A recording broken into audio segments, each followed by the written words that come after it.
మీకు చెట్టు చూపిస్తా. దగ్గర దగ్గర ఒక 4 to 5 years అవుతుంది మేము పెంచబట్టి. చాలా స్పెషల్ ఆ చెట్టు అయితే. మామూలుగా ప్రతి ఒక్క ఇంట్లో అయితే ఉండదు. సో ఆ చెట్టుకి స్పెషాలిటీ ఏంటంటే శివుడు.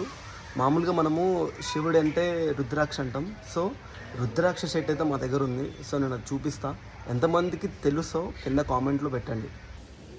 ఎంతమందికి ఈ చెట్టు తెలుసో కింద కామెంట్లో పెట్టండి. మీరు చూస్తుంది ఇదేమి అల్లం నేరవడి చెట్టు కాదు, మామిడికాయ చెట్టు కాదు, ఇది రుద్రాక్ష చెట్టు. నిజమేనండి. దగ్గర దగ్గర 3 to 4 years మేము ఇది కష్టపడి కాపాడుకుంటూ వస్తున్నాం. ప్రతిరోజు కూడా దీనికి సరైన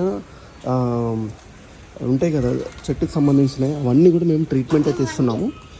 ఈ ఉండిలో అయితే పెరుగుతుంది అప్పటి నుంచే. ఇప్పుడు చూడండి ఒక్క కాడ అనేది, ఈ సింగిల్ కాడతోటి ఈ చెట్టు అయితే పెరుగుతుంది. సో మేము చాలా లక్కీ అనుకోవచ్చు. మా ఇంటి ముంగటనే ఈ చెట్టు అయితే పెట్టాము. 3-4 years నుంచి అయితే కొంచెమే పెరిగింది. చూడాలి. ఇక మా పాత ఇంట్లో అయితే దీన్ని నాడదామని చెప్పేసి డిసైడ్ అయిపోయాము.